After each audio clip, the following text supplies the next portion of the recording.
fuck out of bed, bitch. Go.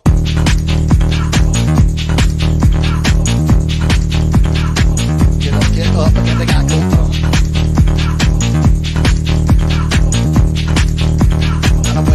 Time to wake up, bitch, get up.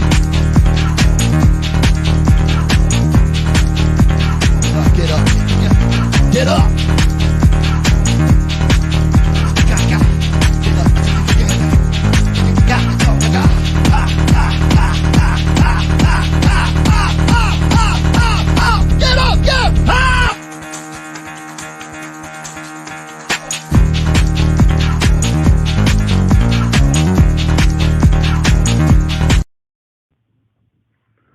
This is Max Payne Griffin, UFC welterweight, and you are watching Cage Side with Christopher James.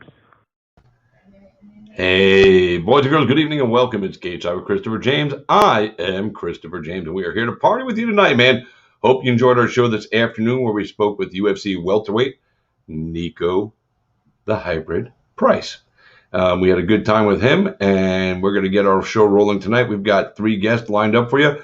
XFC fighters Kurt Holobaugh and Brett Wilbur Martin. And, of course, we have the reigning, defending Bare Knuckle Fighting Championship, 155-pound champion, the one and only Luis Palomino. Going to close the show with us tonight at 9 p.m. Happy to have you guys on board. And we got good stuff coming your way, man. A couple of things I wanted to jump in with before I bring in my first guest. First,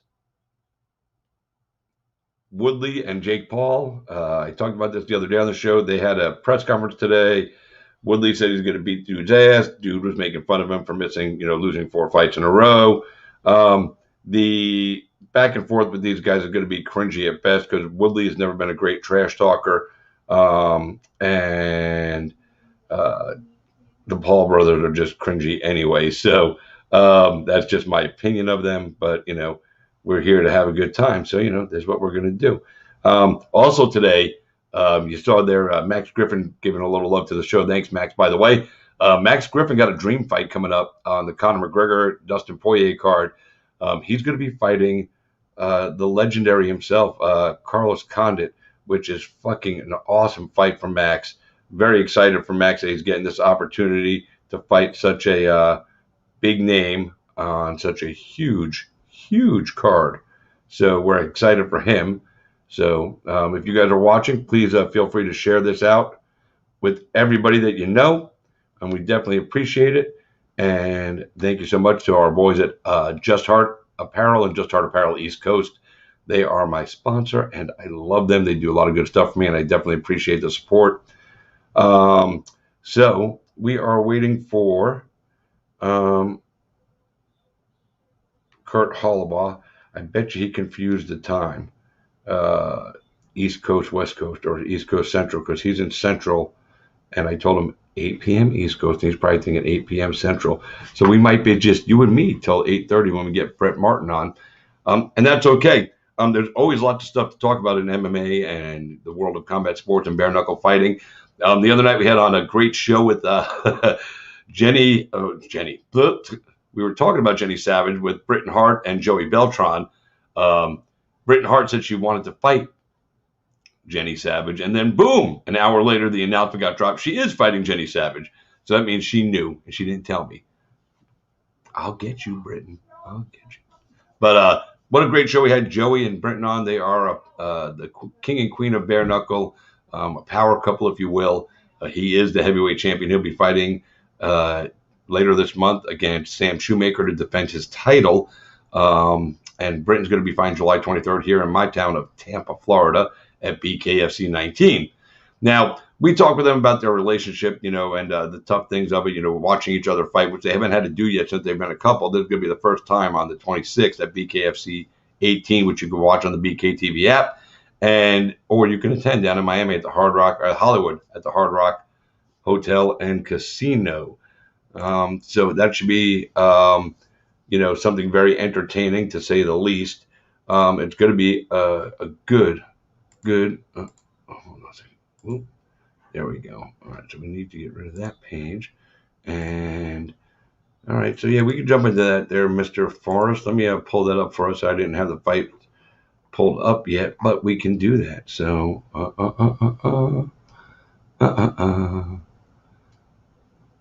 you know what I like? I'm looking at MMA Junkie, and it says trending, and they have different topics up there: Logan Paul, Jake Paul, Tyron Woodley, Floyd, and BKFC 18. I think that's the first time I've seen BKFC trending anywhere like that. So I'm pretty excited about that.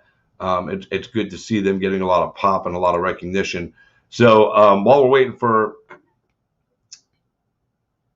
Kurt Holobaugh, we are going to have a little discussion about this weekend's UFC card. It's UFC Fight Night 189, Rosenstruck versus Sakai in the main event, a heavyweight bout. Let's roll down this card, though. We'll go down to the prelims. I haven't had a chance to really review this card. All right, cool. Kurt just mentioned me. He's getting on right now. So we'll just let me just peruse this card. I've been very busy. I haven't had a chance to even look at this card. I know Makwan Amirkhani has Kamula Kirk, Montana De La Rosa, who is back against Ariane Lipsky. I'm really excited about that. Tanner Boser versus Ilir Latifi. I think that fight is going to be a performance winner. I think Boser is going to come out there and just destroy Latifi. And these are just off the top of my head. Muslim Salikov versus Francisco Trinaldo. That's an interesting fight. I have to do a little research on that to pick it. Mason Jones versus Alan Patrick. I'm taking Mason Jones. I think he's the better fighter. I think he just brings more to the table. Menon Fioro versus Tabitha Ricci. This is going to be an interesting fight, but I've got to do a little research on that because I'm not familiar with both fighters enough. Jordan Leavitt, 8-0. Claudio Puelles, 9-2. Interesting. Sean Woodson versus Yusuf Zalal. Another interesting fight. On the main card, Antonio Arroyo versus Tom Breeze.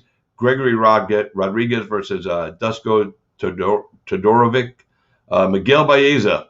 This fight right here is also going to be a performance winner. Miguel Baeza, Carmel Thunder versus Santiago Ponzinibbio. Baeza coming in at 10-0, and I think he's going to beat Ponzinibbio. But we'll get more into that a little bit later on because right now I got a guy standing by. He's got his gi on. He's representing, and he's looking happy. You know why he's looking happy? Because he's moving on to the finals in the XFC lightweight tournament. He's come into XFC 2 wins, and now he's in a title fight. And always been a friend of the show, somebody I love, good guy, teaches kids, does the right thing, and now he's here. Ladies and gentlemen, welcome back to the show, Mr. Kurt Holobaugh. Kurt, what's up, homie? What's going on, Chris? How you doing, man? I'm doing good, man. How are you doing there, champ? Never better, man. Fucking A, dude. Finals. Oh, exciting, huh? Yeah, man. That's freaking dope, bro. It's freaking dope, man. I was like, when I heard you got signed there to XFC, I was like, this is going to be a perfect spot for you. It's a high-level regional show. It's on Fox Sports, so you're getting great exposure. And, I looked at the people in the tournament, like the matchups are going to look good for Kurt, and Kurt just goes out there and does Kurt. Kurt's going to go through all the way to the end of this thing, and that's what you've been doing. And when I say Kurt's been doing Kurt, I think that's an important thing to say. And let me clarify. It's just I think you finally figured out to just focus on what Kurt can do and don't worry about the other idiots. Yeah, exactly, man. And XFC is a great organization to be a part of, and the platform's amazing. And like you said, I love the matchups. Everybody that I've been matched up with, I felt that I match up really well. I feel like that I'm a couple levels above these guys, and I've been able to go out there and show that both times. Yeah, so far so good, 2-0, and now you got the finals coming up. They haven't announced a date yet, I'm guessing, for that, or you might have a date. I don't know. But this is going to be, if I'm correct in understanding their tournament, this is going to be for the championship, right? This is going to be a lightweight belt, or is this just a tournament thing, and then the winner of the tournament gets a shot at the lightweight belt? Yeah, so for what I understand, it's not for a belt. I think it's just basically a tournament championship. You're going to be the XFC lightweight tournament champion. And if I had to guess, maybe a number one contender for the belt. So, do they have a champion right now, 155? I haven't had enough time to look.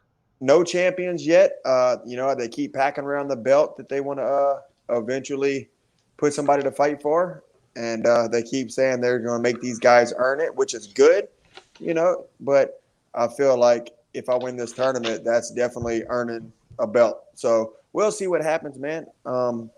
And definitely for me, already winning 2 fights in the tournament is the way I'll beat these guys. And not only the way I beat these guys, I just fought the 2 most experienced guys in the tournament. You look on the other side of the brackets, these guys barely have any fights, right? 6-1, 9-1, and I'm fighting guys 18-5 or 19-5 and 19-9, and I'm putting these guys away impressively. So I definitely think that's worthy enough of a title shot.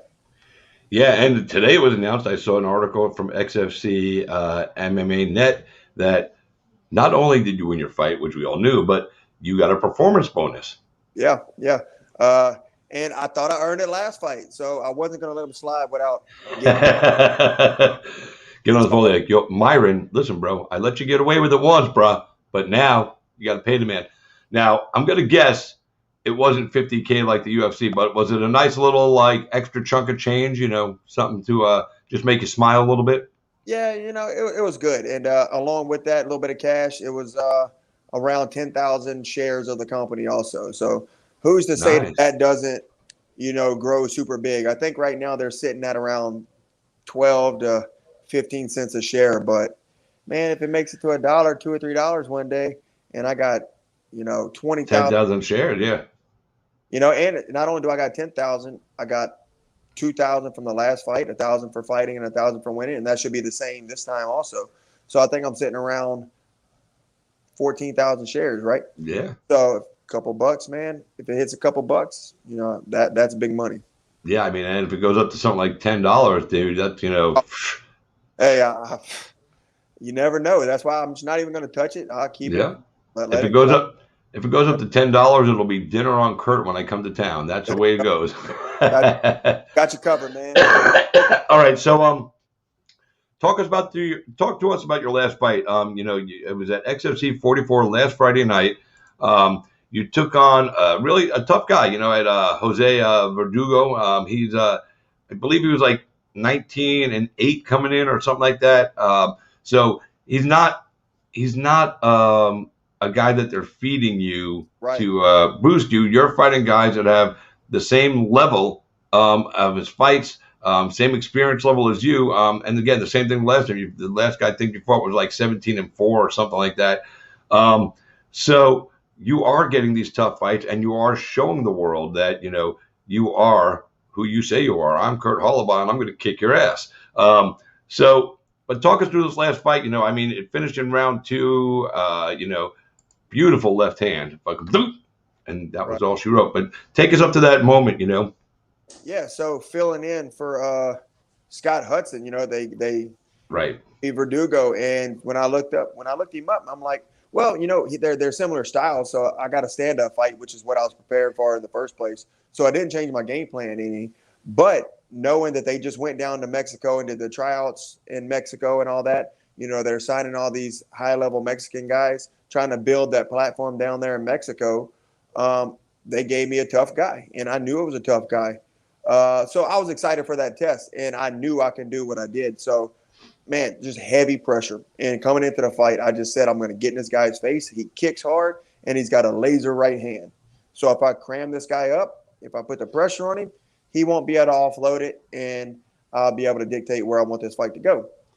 And, that's what I did. And really, I knocked him out at the end of the first round also, and I tried to stop it. So the only thing that sucks is you can't really see it that well. I guess the cameras on Fox didn't catch it. But I heard him early in the first round, thought I had him finished. That's when I had him against Cage, throwing just some powerful shots and elbows. He was able to survive. And he threw a spinning back kick and back fist at the same time about when I heard the 10-second clappers go off. And I caught him when he threw the kick, hugged the hip, and you see a lot of guys push off and throw the head kick in that position, but I just kind of pressed him to the fence and just threw the knee. And, man, when I say he went flat, he dropped. And I told the ref, I said, he's out. and the ref allowed him to get up, go back to the corner.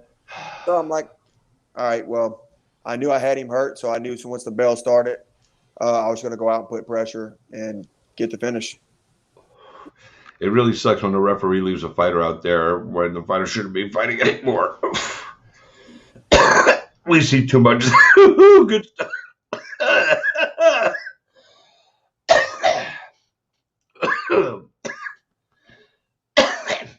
Just got my prescription refill. Some good stuff from the dispensary today. Whoa.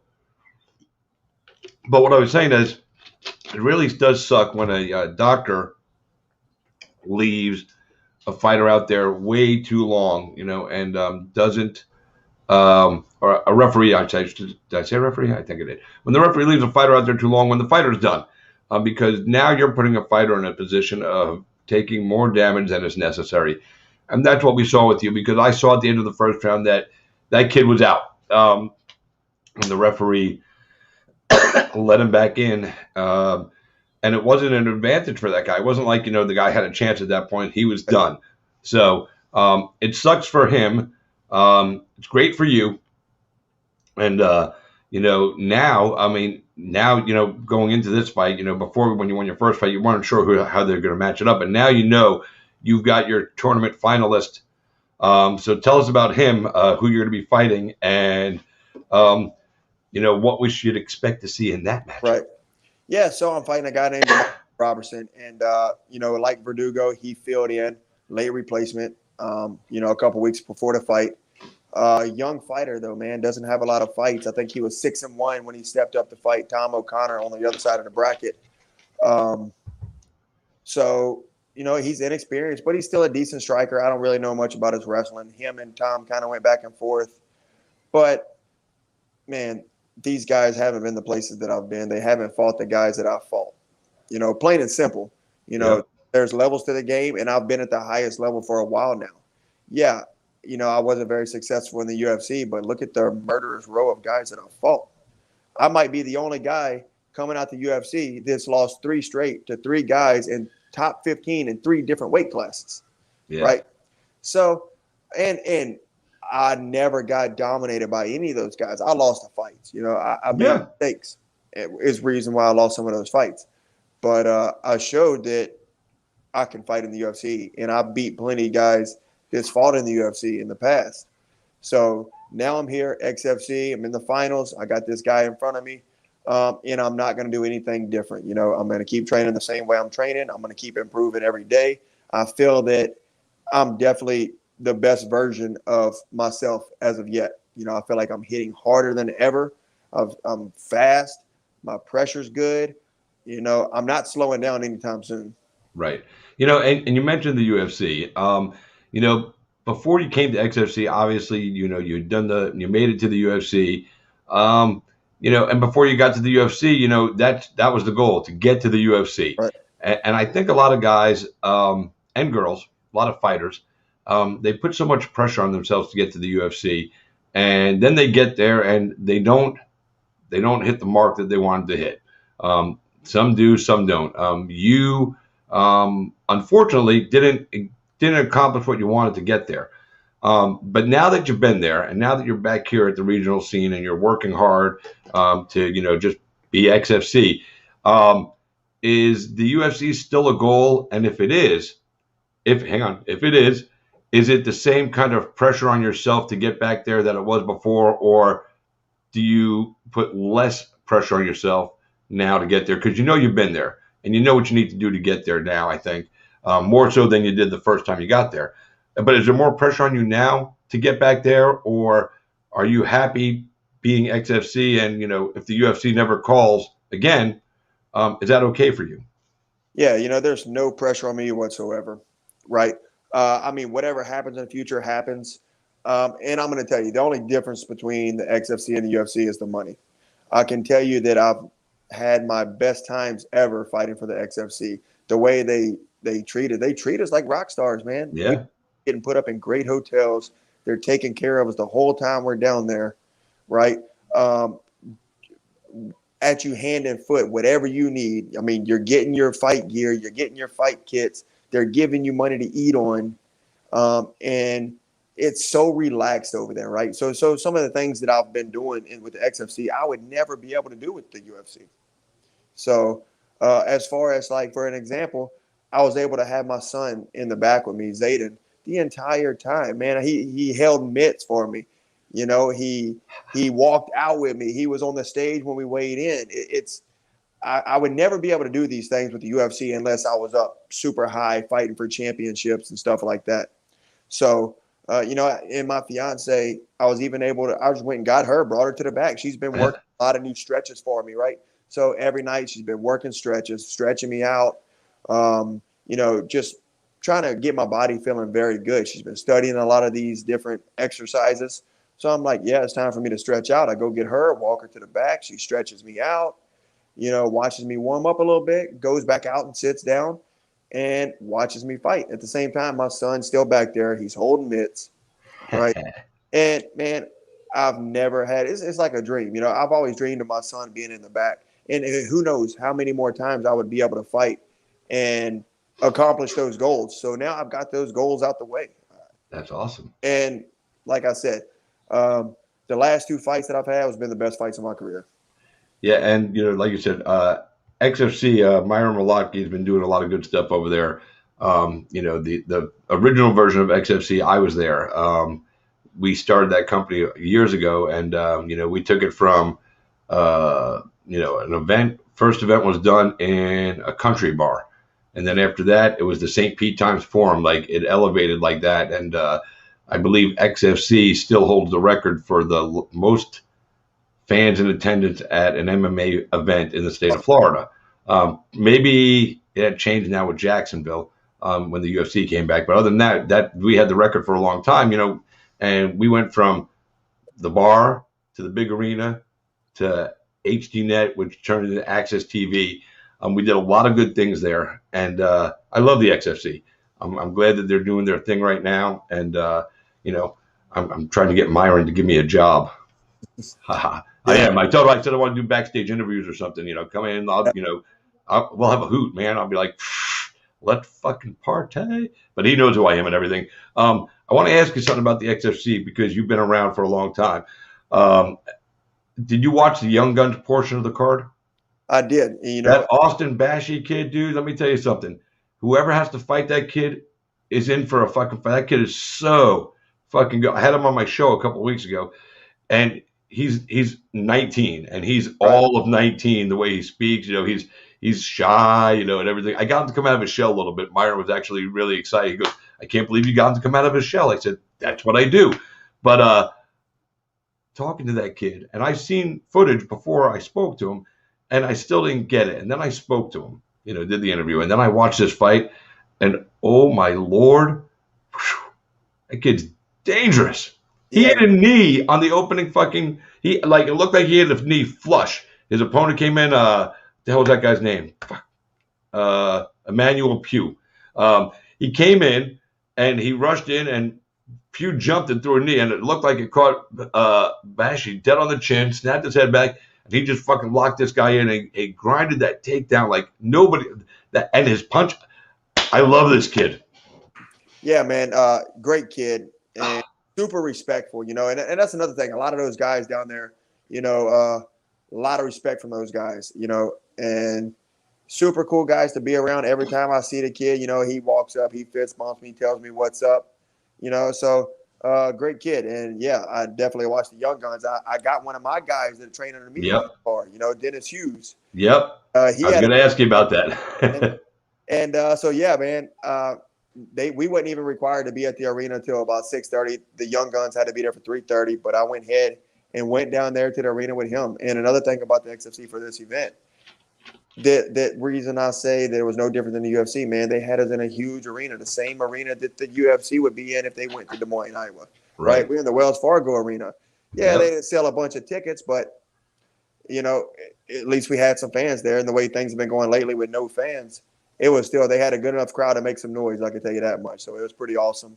And yeah, man, the Young Guns, it's fun watching some of these young guys. Yeah, Bashy, Hughes. I announced Hughes. I think he fought for us at Icon, Right. the debut show. You did. So I like him. I reached out to do an interview with him. He was like, he goes, I'm not doing any interviews till after the fights are over, and I like that, and that was good. But he put on a hella show. You put on a hella show. The XFC put on a hella show, and there's another guy who I'm going to bring him in right now. I'm pretty sure you interacted with him at the event. You can't miss him. He's a big son of a gun, got a big smile on his face, looks happy as hell. But I also wouldn't want to stand in a cage or a ring with this guy because he would just fuck me up. He'd probably fuck you and me up at the same time because he's just big, ginormous, and strong. Brett Martin, big dog. What's up, baby? How you doing, bro? Good. How we doing? Good, man. So I got Kurt Holobaugh here from the show. I got you here from the show. Kurt, this is a big dude right here. I mean, super heavyweights.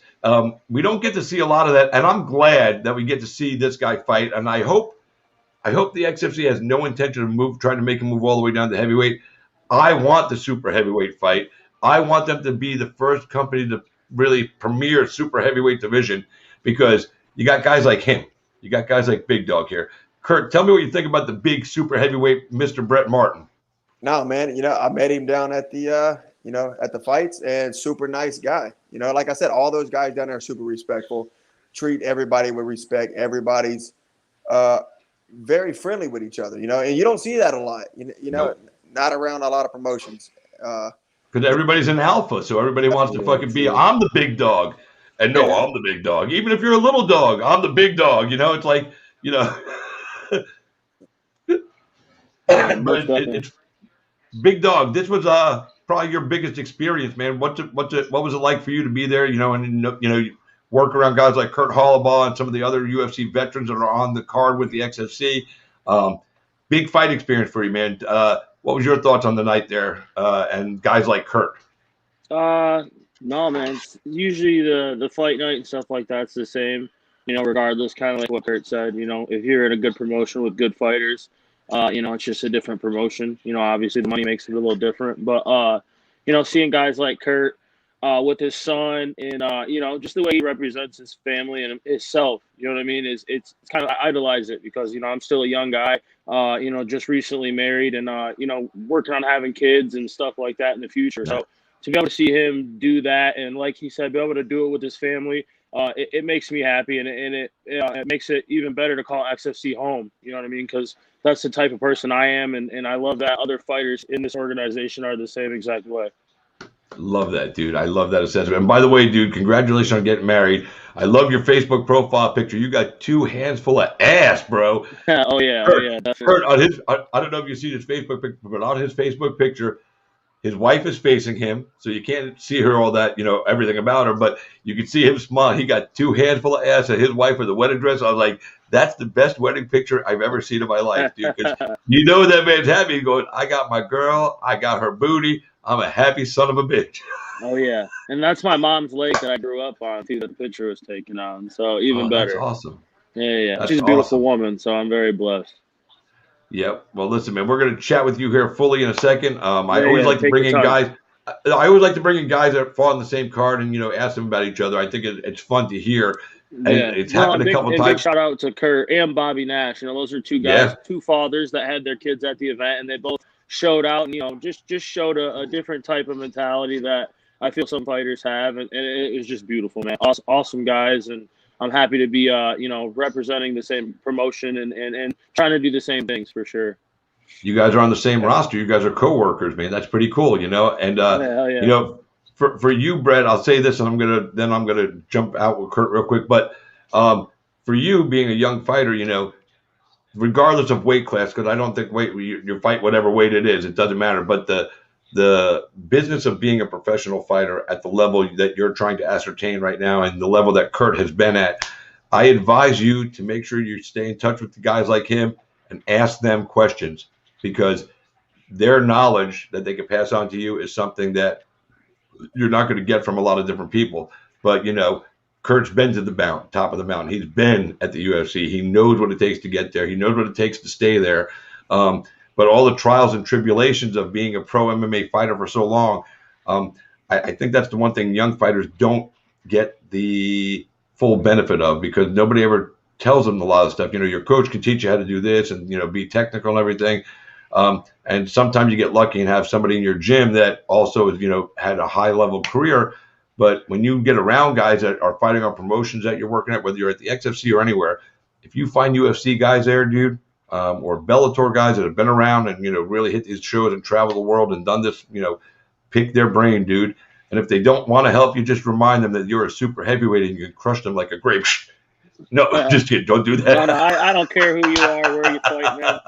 You know, like I said, I don't care who you are, where you fight. I just like good people, and I could see that right away in Kurt. You know, so that's why I made sure to, you know, introduce myself and just make sure to say hi to his son all weekend. And, you know, I wrestled, so seeing the generation from father to son is something you see a lot in wrestling. So, you know, just so beautiful, and just reminds me why I love sports so much, you know. Yeah, it's awesome, man.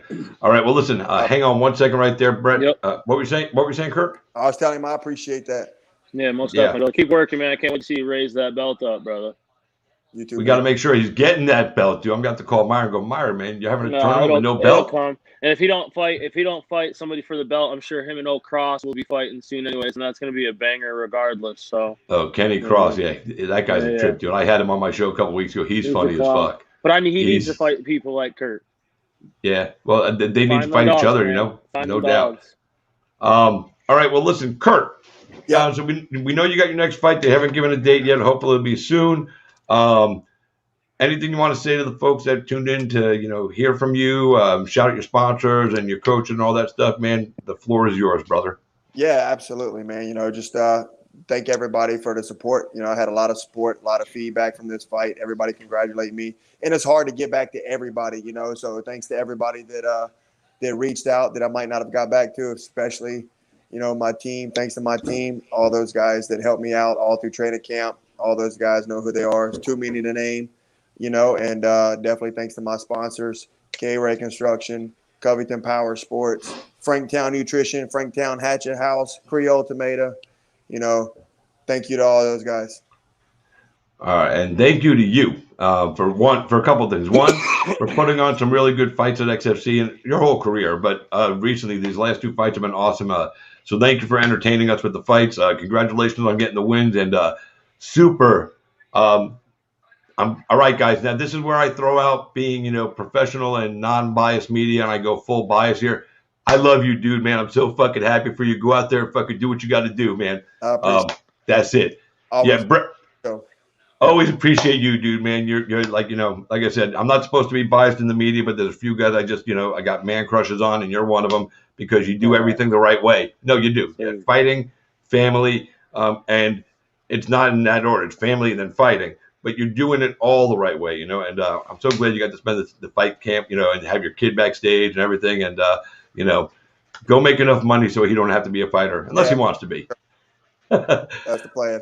All right, brother. Be well, man. We'll talk to you again soon. Appreciate it, man. Thank you. Always. Hey, Brett. Boom. And that's Kurt Holobaugh. Brett, man, I tell you, I love that guy. When I say that, you know, it's like, you know, this is the first time I'm meeting you, so I have to see if I fall in love with you too. But, you know, we might. But there's a few guys that have affected me in some type of way, you know, and I get extra deep into my feelings for them because they represent the sport the right way. They represent themselves and their families the right way. And Kurt absolutely epitomizes all of that.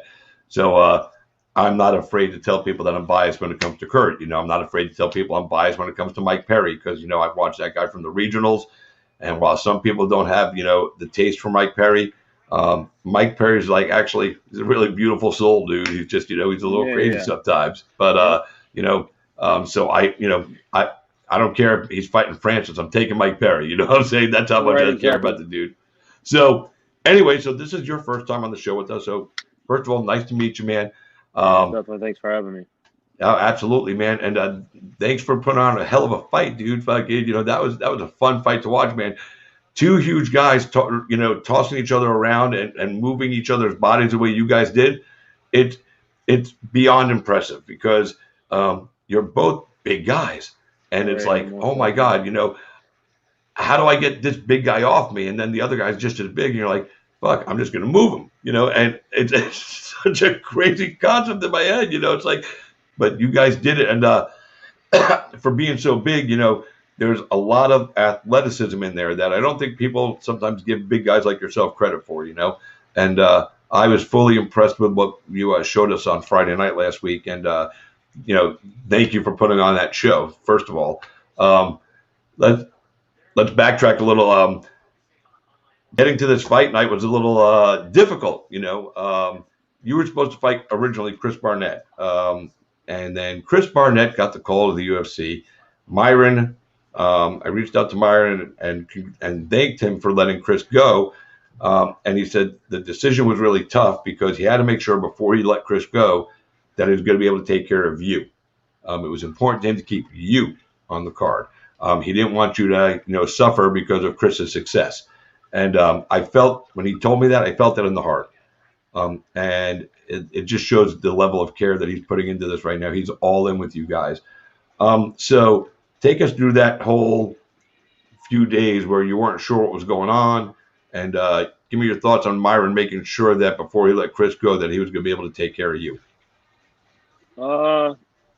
With letting Chris go, Myron had called and we chit-chatted for a second. And, I've been in this sport long enough. I think it's like 6 or 7 years I've been fighting professionally now. So I understand how hard it is to get the call because I've beaten guys that have gotten the call. And I think there's guys that got way worse resumes than what I have that have gotten the call. So, kudos to him. And like I said to Myron on the phone, I'm not trying to take away from anybody's shine ever. I just want to be able to compete. So, I think it's the most beautiful thing in the world that Myron took care of us. And, it was kind of crazy. I feel like the last 3 fights that I've had with COVID and Bigfoot backing out and, just any kind of happenings you can think of with between like DQ wins and canceled opponents, people not signing contracts. My career's had it all. And, like I said, I was just happy to get in there and compete, at the end of the day. And what better of a place to do it for, than the XFC staff who, like Kurt said, took great care of us and our families down there. Yeah, they're really trying to do something special for you guys and make sure that you guys get everything you need. Leading up to fight week, before you even get into town, they're trying to make sure that everything's covered then. And then when you get there, it's like Kurt said, they're really giving you guys the star treatment, and they should. You guys are what people are coming to see. The letters on the marquee, XFC, UFC, none of those letters mean anything without you guys. Yeah, most definitely.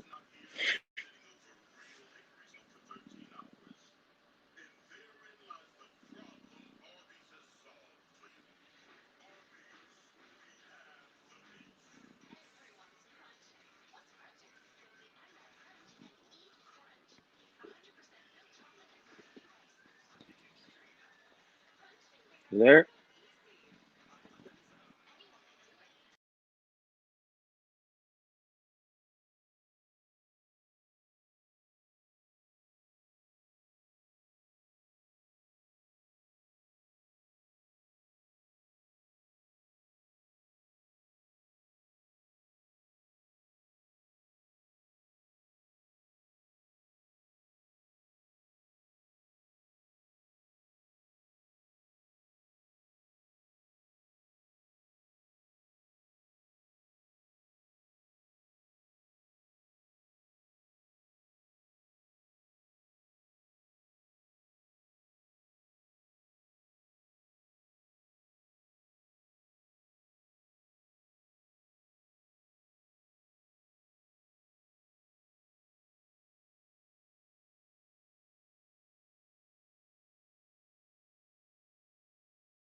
Hello? How we doing? Oh, fucking A, dude. The whole power went out. Oh, that's all right. We have a huge storm going. That's the first time that's ever happened. But the cool thing is, it brought me right back to here. So I was like, oh, thank God.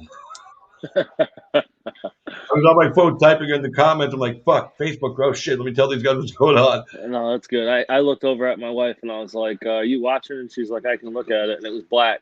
I was like, "Okay, at least it's not me." I was Yeah, scared for a no, second. it definitely wasn't you. And then I started typing comments. I was like, power out, stand by. I got to wait for the router to reset it. So it Yep. did it faster than I thought. So anyway, All good. I don't even remember what the fuck I was saying because that's never happened before. It freaked me the fuck out.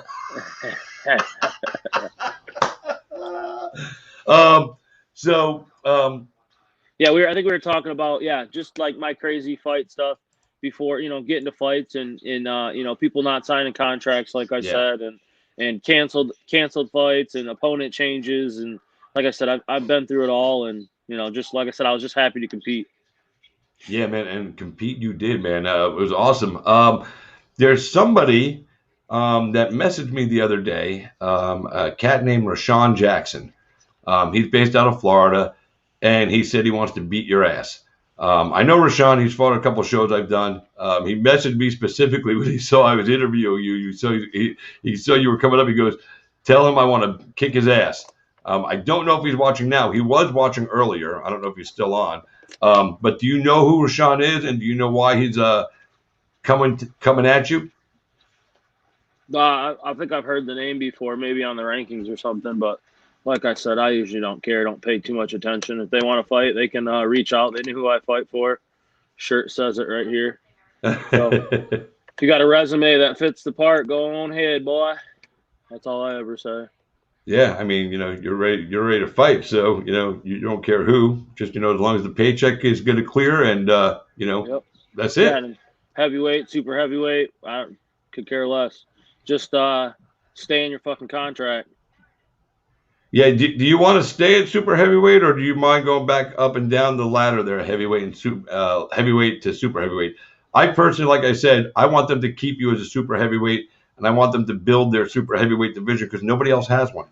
Really. Yeah. I mean, and I think it would be dope, dude. Fucking, it's cool. It's two hugely enormous human beings going inside a ring or a cage and fighting each other and proving that big guys. I mean, don't take this as me saying it, but people say, man, it's just a big fat guy. I don't care if he's just a big fat guy. That motherfucker can fucking work. So, when you see a guy that's as big as yourself, in athletic shape, and people get have a misconception about you because they look at your body, and go, that guy can't, what's he gonna do? And then they watch, and it's the perfect way for me, in my eyes, to battle those that body shame for bigger people, or what I'm saying, because you're going out there and showing people, yeah, I am a big human being, but that don't matter. I'm in shape, I'm athletic, I got cardio, and I could probably outlast all you guys that think you're actually in shape. And you do with a body that people would say is not in shape, but then you prove them wrong. And I hate people that body shame. That's why I said to you, I'm not saying that my word, but somebody said that's a big fat guy, and I think that's wrong. I just think that's a big human being, and he's an athlete. So what, Right. If so, I like it. I think it's a testament to people that sometimes feel shameful about their body. I'm a little chunky, but I don't give a shit, dude. It's my body. Yeah, That's what right, it is, exactly. But I don't like people that body shame for people that are too big or sometimes too skinny. So keeping the super heavyweights around for me is more than just two big guys fighting. There's a message behind it in my eyes. Am I off base here, or do you agree with the message I think you're sending? Yeah, most definitely. Obviously, heavyweights was the ticket and is the ticket just because there's not very many super heavyweights, like you said, and not very many promotions even do this whole super heavyweight ideal. Like I said, this is my second fight in a row where our third fight technically in a row where a bunch of shit has happened, and my last fight camp before I fought Bigfoot. I had my wedding the week before the fight. So, I didn't eat, I didn't drink, I didn't do anything, anybody would want to do, on their wedding night. And, and that's my choice. I'm not trying to say that, poor me or anything like that. But, just the stylistic of, guys dropping out of contract. So when this contract fell through, I just told Myron, I didn't want to cut weight to 265 just to show, what I do walk around at in camp. What I do walk, what my weight really is, whether I'm chubby or, like you said, whatever people want to say or whatever they want to portray. If you want to promote me, like I've said this before, the fat boy versus the gladiator, or, however you want, feel free. But if you go on any of my social media pages and you hit that scroll button and you scroll through these opponents, not one of my opponents has stylistically been the same or look the same. You know what I mean? I fought Nope. some guys that are built like LeBron. I fought guys that are taller than LeBron, guys at 6'9", 250, soccer players, football players, judoer. I just fought another wrestler. You know what I mean? So you can say what you want, man, but I find a way to win fights, and I'm going to keep doing that, whether it's super heavyweight or heavyweight. I'm not going to cut weight or, like I said, I chose not to cut weight because I didn't want to bother asking for more money because, XFC treats us good. So, I'm not trying to feel like, pity me or anything like that. But if a guy falls out of a contract, a week or 2 weeks before the show, you're going to have to pay me my show money regardless. So at least I stepped up and wanted to fight. I just didn't want to cut the weight because, I'm going to live my life. I work a full-time job and, I do a lot of things with my family and we do birthdays and stuff. I spend a lot of time and I'm not going to take away from my family anymore because guys aren't staying in contracts. You know what I mean? That's just not something I will ever choose to do over, fighting always comes second to my family. Yeah, and I love that statement you just made, dude, because that's the right way to be. You go out there and do your end of it, and then when other people start, messing with it, then you're going to continue to do your thing, and hopefully, the promoter will see that you were there and ready, and accommodate you. XFC, back in the day, when I was working for XFC, we did a couple of super heavyweight fights. One of them was Brandon Sales came in and fought at heavyweight. Now he's fighting at PFO. PFL, and he's a he's big got dude. it. He's a big dude. You can tell he cuts from like 320. Dude, he I'm about does. 320, 330. If I'm not training hard, so I'm not a small guy. Yeah, he definitely cuts. He's a master sergeant in the Army. No, and that's a big win because and motor's tough, man. Motor's tough. And he does combatives. Like he teaches combatives to all these guys in the Army. So guys that are small, big, medium, whatever, the men and women, he does all that.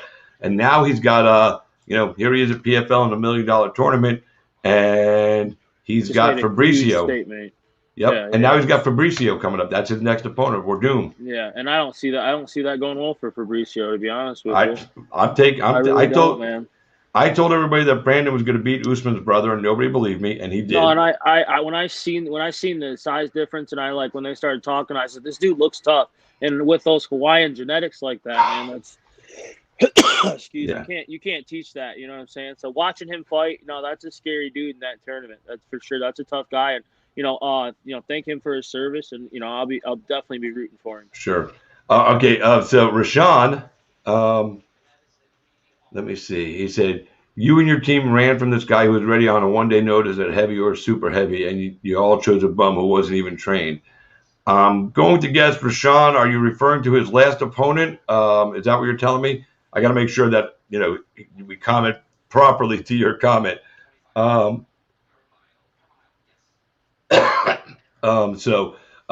But he said you and your team ran from a guy who was ready on one day notice. I'm guessing he's referring to himself, that you guys ran from him. Like I said, I don't deal with anybody who calls or doesn't call. I just deal. They call me and say, "Hey, this guy signs a contract, and that's who I fight."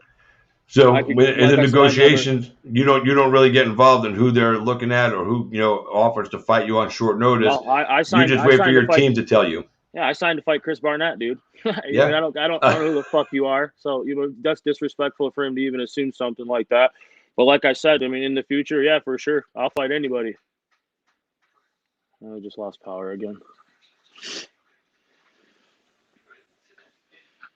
Pretty sure this Rashawn Jackson is this dude from CSCC. Fucking bum. Yeah, my interview commenting, bro.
They comment anything on there?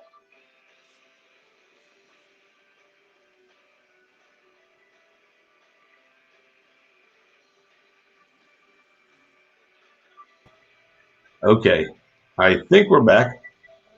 Oh, there he goes. Yep. Thanks, Vivian. Comment anything on there? This is fucking crazy. Hopefully it ain't gonna have that. Yeah. Yep. Yeah. Rashawn just commented. He goes, nasty storm Tampa. He knows because he was just over here. He said he's Rashawn heard what you were saying. He said Bobby DeChady said Rashawn cloud chasing. Get out of here with your old ass. Rashawn Jackson said he's the guy that's going to put another loss on your record and knock you clean the fuck out. And I guess he heard you say something that I might have missed when my aunt went down. But he said, then sign that shit and let's get it. So obviously he wants to fight you. I know, but why is he contacting me? I'm not a promoter. I'm just a fighter, bro. That's why you see these fighters out here commenting on my videos and shit. Like I said, man, contact XFC and line it up. I could care less. They, like I said, I didn't pick this fight, didn't pick Chris Barnett, didn't pick the guy before that, didn't pick the guys at LFA, and I sure as hell didn't pick the guys at Lights Out. All my belts are who they bring, so whatever. I don't care. But when a guy comes out at you like this, do you have any thought in your head? Go, you know what, man? You talk to your manager, go, hey, man, see if fucking XFC can book me to beat this guy up, whether it's Rashawn or anybody, or you just don't really care. You're not out there to try to chase opponents down, or you don't care if they say shit. If the fights end up happening because the promotion signs them, then that's what you do.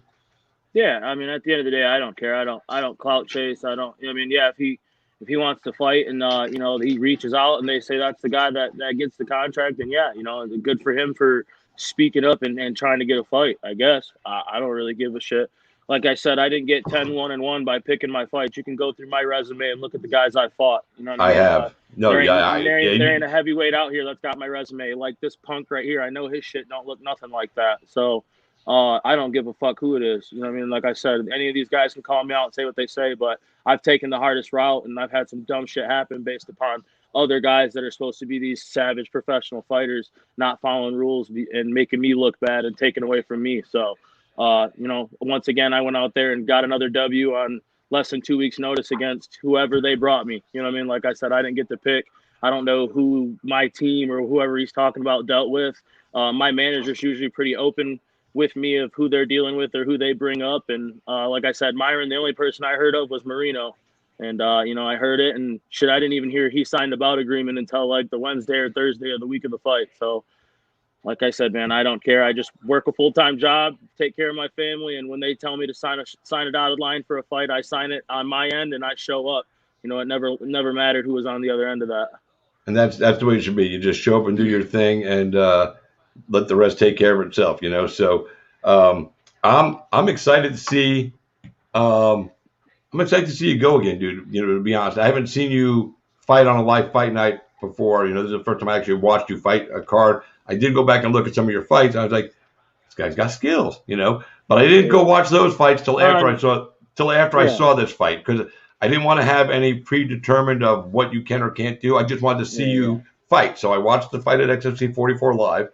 And then over the weekend, I watched a few of your fights. I went back and found footage. I was like, all right, man, what I saw that night was what you've been doing all along. And I wanted to see if that was the case where, it wasn't a one-off performance, blah, blah, blah. So all the respect to you, dude, for your attitude about it and for the way you deliver inside the cage. You've had some big names in your career.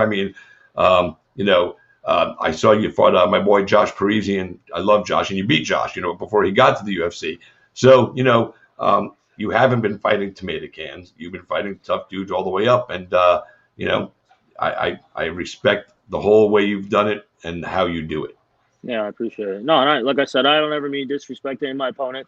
Josh I think he got upset because I mentioned that, he got the call before I did. And, no disrespect. This is my brand. This is my business. So I'm going to represent it, at the end of the day. Right. And like I said, man, I'm 10-1-1, 27 years old, huge following, regardless of the ways you want to look at it, social media, ticket selling wise, all that, you know what I mean? So, there's no question marks based on me, and that's my point with these guys reaching out saying this and that. You know, like I said, look at my resume compared to any heavyweight that they've signed in the last 2 years. You know what I mean? My shit's got the realest of the real on it, and I've taken any fight that, you know, it's been offered. You know what I mean? I've taken, you know, fights with guys like Bigfoot all the way down to guys like Chris Barnett. You know what I mean? Like I said, it don't matter to me. Yeah, no, and I not just myself, but I think the fight fan in general appreciates a guy like you with your attitude, you know, and the way you handle yourself. You know, like you said, whoever they signed the contract for me to fight, I'm fighting. That's it. Who cares? Yeah, and, you don't get to pick your opponents in wrestling. You know what I mean? And I Nope. grew up wrestling with some of the best wrestlers, you know, ever to step foot in a high school wrestling room. You know what I mean? So Yeah. You know, just always had that mentality, and I always will. You know. That's the way it should be, man. And, you know, you keep doing that, man, you know, big things will happen. You know, you just continue to do your grind your way. And, you know, I think that'll be the important part, no matter what you achieve as a professional athlete. I think, you know, you might win belts, you might get this, you might get that. And I think at the end of the day, the thing you'll be most proud of is that you did it your way and you didn't, you know. Yeah, and I've already won belts. And yeah, no, I know that, but I'm saying, like, you know, the biggest belts. No, I mean, if you were end up winning a UFC heavyweight title one day, that would be pretty important to you. I'm gonna guess. Yeah, you know? it'd be cool, but it's more about the legacy, man. Building the platform for my family, you know, for my other kids that are around my kids, and you know, just building a resume to maybe teach kids to you know, be better people and you know, do things the right way in life. Yeah, that's the way it should be, man. Every single day, and you know, it's not your job to be a role model. It's your job to be a fighter. If you happen to be a role model of people along the way, I think that's a bonus. I don't like when people put an unnecessary expectation on a professional athlete to be a role model. That's not the job. You know, Charles Barkley said it years ago. Charles Barkley said years ago, he goes, "I'm not a role model." Role model should be your mom, your dad, your family, your teachers, you know, people like that. So now, before I let you go, there's one thing, and hang on one second. Luis, I see you. Stand by. I'll be with you in 2 minutes, homie. My next guest is standing by. First time guest on the show. I always ask my first time guest to do something special. Sometimes I warn them ahead of time. Most of the time I don't, because it's more fun to see the look on their face when I ask them to do this. So you fear nothing, I'm guessing, in life, right? Just losing my family. Okay, so, and that's a legitimate fear. You back down from no challenge, I'm going to guess, right? Nope. All right. So here it is. Here's the challenge for you tonight. And I'm going to let you know that 242 people ahead of you have never said no to the challenge. Okay. So you can't be the first, dude, because then I got to make fun of you, dude. And I don't want to make fun of you. I mean, I feel safe making fun of you from here because you can't catch me from here and crush my skull. Right. But I'll make fun of you in your face because I would earn the right to. So here it is. First time guest on the show. It's one of the things that all my fans and followers do love, is because it puts the fighter sometimes in an awkward, weird position. Are you ready for your challenge? I'm ready. All right. I asked first time guest on the show for the very first time here to sing for us. Ooh, and everybody's done it. You can rap if you want. You know, if you want to, just, take the easy way out, you got to sing happy birthday with some feeling to somebody, or, sing your favorite song, sing your walkout song, your favorite TV show song. And you don't have to sing the whole freaking thing. Yeah, just give us 15, 20 seconds if you can make that, and I'll be a happy man. I'm trying to think of a good song here. I'll just do like a dog song, because it's something I used to listen to when I was little, and I always listen to it now. Like Snoop Dogg? No. It's I think it's Baja Boys, Who Let the Dogs Out. Oh, okay. Who let the dogs out? Who let the dogs out? Who? That was me on the backup vocal. Yeah, right. That's good enough. That's funny. No, that's funny. I like that. That's good enough for me, man. I love that stuff, man. And it's funny. The fans like it. They go, "Oh man, look at my favorite fighter, or my future favorite fighter being a little goofy." They like to see that side of the personality. And well, listen, brother, I'm gonna let you dip on out. I thank you for taking the time, man. Thank you for entertaining us the other night, man. I can't wait to see what XFC has for you next. We'll see if they give you Rashawn Jackson. Apparently, he's campaigning with them to get the fight with you. So, but he said he just messaged me, private message. He said he reached out to Myron and to Eduardo, so he wants that. So we'll see what happens. Maybe they'll make it happen, dude. Yeah, no. Good for him. Well, as I said, good. Just don't want any of these guys thinking I have something to do with it, because I don't give a shit.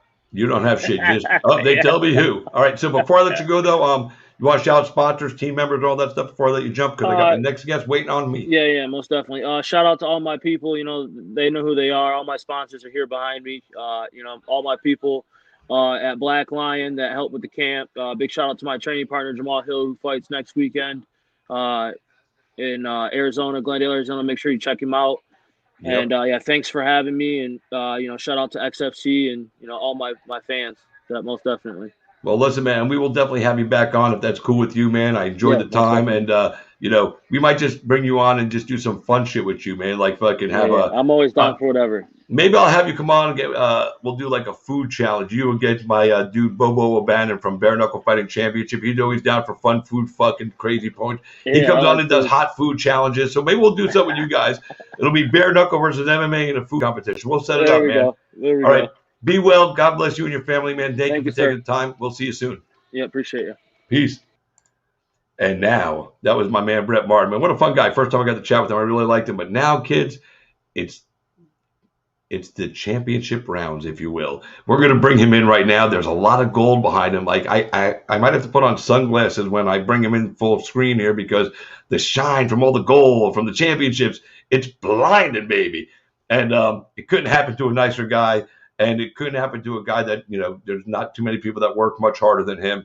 He's been doing it, and he has history. He was our XFC lightweight champion back in the day. So this is kind of funny that we're talking to him from a different promotion, different fighting style.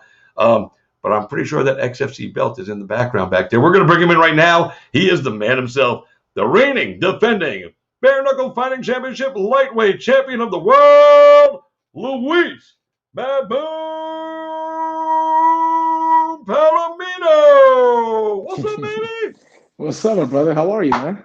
I'm good, man. See, and there's that XFC belt I was telling you about, guys. It's down there in the corner of his picture. First two guests tonight were XFC, the new version of XFC. Two good guys. Brett Martin, big super heavyweight. He was supposed to fight Chris Barnett, who's another former XFC guy. Went back to XFC, and here we are talking to the former lightweight champion of the XFC, who, if I'm correct, never lost his XFC title to anybody.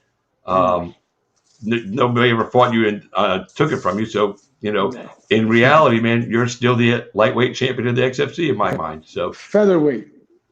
Oh, it was feather. I thought you were the lightweight guy. Yeah, it was featherweight. That's right. You were a little skinny kid back then. I forgot, man. My bad. I don't know about that. He's like, don't make me 10 pounds fatter back then. 10 pounds skinnier.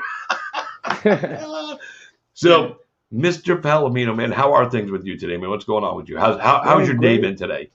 It's been great, man. It's been an awesome day. My weight's so low. We're doing so good that just came from a treat right now, man. I had a nice Wagyu picanha, some sweet potato fries, and some of my favorite stuff. When I go with a cheat meal, I always go with high content in protein. And I love my beef, man. So yeah, that Wagyu kicks it in, man. Yeah, that Wagyu beef, you can't fuck with that, man. That's awesome.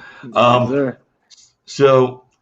You got a fight coming up against Tyler Goodjohn, but there was some, how shall we say, there were some issues along the way of you even getting back into a fight since you won the belt. And I don't know, if there's like any hard feelings between you and Bare Knuckle, and you don't want to talk about it. By all means, don't talk about it. I don't want you to say stuff about the promotion that they might get upset with. So if it's subject you don't want to discuss, that's cool. If you want to discuss it, and break down a little bit first. I have no problem. I have no problem discussing things, man. I mean, we're not gonna go into details, but that's what I'm saying. I don't want you.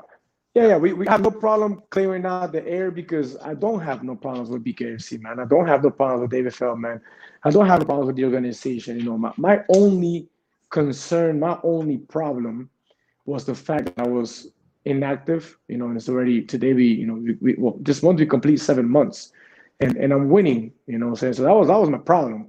My only problem was the inactivity, and I know that this is a very fast-growing sport in a very fast-growing organization. People are being signed left and right, and I just, I kind of voiced out things that should be left to managers. I've managed myself for my entire career mostly. I've only had like one or two managers in Right. 13 years of fighting, and there, I'm a champion in the square circle, in the ring, in the cage. I'm not a champion in negotiations, man. My nature is to fight. You know what I mean?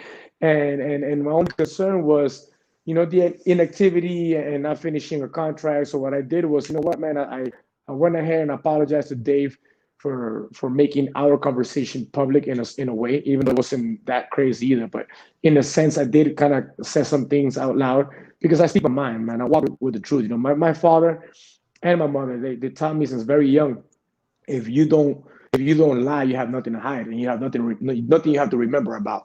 And people that lie are people that are scared of what comes with it, what comes with the truth. So I walk with the truth in my side, man. And but there's some things that shouldn't be said to the public. So what I did was I hired a manager, and right now they're still in negotiations, but they're negotiating and they're doing their job. I want to focus on my fight. I have an opponent coming in, coming hot, man. Got to do that. He has his history in England, and I want to just be able to focus 100% on my job. I'm not a manager. I'm a fighter. So, I apologize to Dave. We're good. Everything's good between him and I. And now him and my manager are duking it out and doing what they got to do to make sure that this event, takes place. Yeah, and I think for you, I think the thing that you want them to know, and you, like you said, you apologize to Dave because you might have went about it the wrong way, but I think he got the message. I think he got the message that unlike some people that hold gold, Luis Palomino is not one to hold gold and not fight. Luis wants to defend his belts. Luis wants to be an active fighter. Luis doesn't want to fight once every year. Luis wants 3 fights a year, and if there's events out there. Right. Yes, I understand. But I think 3 fights a year is the number that you would target because you know what it takes to go into camp and everything. And obviously you want to be active. More activity means more paydays. And growing your legend. And I know that's important to you, your legacy with bare knuckle now, because you're all invested. So you want to, defend that belt, 8 or 9 times, maybe more. Yeah, I don't know. Yeah. But you want to set a record that somebody's going to have to come really bust their ass to take. So I know it's important to you, your legacy. So hopefully they can always figure out the numbers, but hopefully while they're figuring out the numbers, the one number that really matters is 3. And that's like, you got to fight at least 3 times a year. And of course, you want 3 times the money. No, I mean that wasn't Luis, David. That was just me being silly. I'm not negotiating. Don't get mad. But so the negotiations are going on behind the scenes, so that's taken care of. You're fighting good, John. And I'm going to be honest with you. After watching him fight Charles Bennett, and I'm of that camp. I think Charles Bennett almost did enough to win that fight. He did good. John did not put on an impressive performance. I don't care what excuses he's made after. He won't talk to me on social media anymore because when Brandon Lambert was fucking with him, and I was riding with Brandon Lambert, and he was saying some stuff about Brandon. I was commenting, so he blocked me because he didn't like what I had to say. Damn, like that, man. Yeah, like he's blocking, good John. He's blocking his own voice. Good John blocks everybody. He does it to everybody, so he won't even see this interview. But it is what it is. I had his own fans writing to me, telling me similar things. Yeah, it's stupid. Yeah, I know. But so I can't speak to him. But I want people to understand. I'm going to make some commentary about the guy, and if I could tag him in the videos, I would. But he doesn't want to come on my show. He doesn't want to respond to my comments and my messages. But I just don't think he did enough to beat Charles Bennett. I think Charles Bennett, legitimately, scored a victory over him. And there's more than just me. There's a lot of people. I would say 75 to 80% of the people that saw that fight felt the same way. Yes, you could add me to that percentage. Yes. So, and when I also say this, I'm not disrespecting what Good John accomplished overseas. He's had some fights. I've seen him fight, but the fighter we saw over here was not impressive enough to me to be mentioned for a title shot, nor, like you're the champ, Jim Allers, is probably legitimately still the number 1 contender behind you. That's who you took the belt from. And then there's a few other guys at 155 also. that I think all those guys beat Good John. So I'm not the promoter. I don't make the matchups. But this is what BKFC wanted to do, maybe trying to attract that British audience, bring in more of that. So I do understand it somewhat. I just wish the British guy they were giving you was more worthy of the shot. That's my opinion. It's not going to change. If you hear this Tyler Goodjohn, take it for what it is. Look, man, I completely agree with you. Look, I'm a Libra. I don't know if you believe with this whole zodiac sign thing. I'm an Aquarius. What does that mean? We good? I think we good, man. We good. My mom's Okay. Aquarius, so we definitely good. But like for me, it comes down to like I look at life like the Libra that I am. I balance things out, right? And I don't underestimate people. I don't count nobody out of a fight, especially in a fight, man. In a fight, you corner a dog's gonna bite you, man. So having that said, right? Good John, from what you just spoke about, from what we saw, I agree 100% everything you're saying. Now that's one side, right? In the other side, he does have his history, right? He had I think 20 some boxing pro fights. I'm not sure. I think he was a champion in boxing, and I do know that he's 4-0 in bare knuckle in England, and he was a champion over there in England. So it looks like Good John, at some point in his life, he had things going for him, right, where he was focused. And I've seen some videos of his fights, and he looked good. I'm not gonna say that he didn't look good. He looked good, like from what I saw, taking in hits, giving hits, knocking people out. He looked good. It looks to me like somewhere down the road, the dude started like drinking his own sauce, and he kind of fell off the wagon. Like I think he started to think he reached that McGregor status without the money. And he started acting like it. And who knows what else he got into, if it was drugs or not, or whatever. I know he's loves smoking his little weed here and there, which, whatever, man. I don't got nothing against that. But, the drinking and who knows, it looks like he fell off. It looks like he got caught up in his own hype. And I think that plus some of the excuses that he gave us as far as coming to the States without a coach and all that bullshit. But, you have a guy that comes to the States without his coaches, he's caught up in his own sauce, right? And he's in the Miami, the Miami thing, he was in Vegas before he came to Miami, and the whole thing is like, I think he was like drowning in his own sauce all over again, And then, of course, the COVID excuse that he caught COVID, I don't know what, ended up ended up being a shitty performance. Yeah, but he did end up with COVID, I know, and so did Mark Godbeard. Those guys came over together, and so everything else you said I get, but I know he did actually catch COVID. So and that does, it affected everybody differently. I caught it. I had the chills for 3 hours. That was as bad as it got for me. But some people, Mark was hospitalized. And you're an older dude that you don't train like us. You know what I mean? No, I've had 3 heart attacks. I've had cancer. I've had leukemia. Look at that, and it just didn't hit you like that. I looked at COVID like, man, what the hell? Like I've been around it, and I'll knock on wood because it has not done anything to me. I don't know if maybe my genes or the way that I eat, the way that I take care of myself, like it's not happening to me, right? Thank God, at least not yet. Yeah, but my absolutely. trainer, Abner Pareda is the founder and the co-owner of the workout spot over here in the Grove. And this dude does triathlons for fun, man. Like this guy's got issues. He does he got issues, man. He does my conditioning training with me. Like he nearly drowned me in the open water swimming. Like the dude is out of his mind. He caught COVID and it messed him up for 3 weeks. So yeah, I'm just gonna say, maybe the combination of this dude being not focused, being not with a trainer that's gonna tell him, hey, go to sleep on time and do your thing. Maybe the reaction from the COVID, and we ended up seeing the shittiest Good John that we ever saw. That we could see. But I've been paying attention, man, and I've been seeing this dude training his ass off. I think that's something tweaked. I think it was all the crap, all the talking about his performance that kind of tweaked something in his brain and gave it like a little restart. Because I believe that I'm getting the best Good John that there ever was, or at least I believe that, and that's what I'm training for. That's what I prepare for. you know. And that's what you should prepare for. You should prepare for the best version you think you're going to see from the guy always. And like I said, since I can't get to him on social media, I haven't seen any of the stuff. But a couple of people did tell me that it looks like he's taking this seriously, more seriously than his first trip over to the States. And I hope he does, because don't get me wrong, I'm going to pick you to win. We have XFC history together, dude. Fucking, so you're my MMA family. You're my familia when it comes to that stuff, and I'll never ever not pick you to win a fight. Except when you fought Jim Allers, I didn't pick either of you because you're both part of the family. You know what I mean? Yes, so it's hard to pick. Like I said, what I told you before that fight, told Jim the same thing. I don't care who wins or loses. You're still both family to me. I just want to see you both walk out under your own power. That's the only thing that concerned me that night.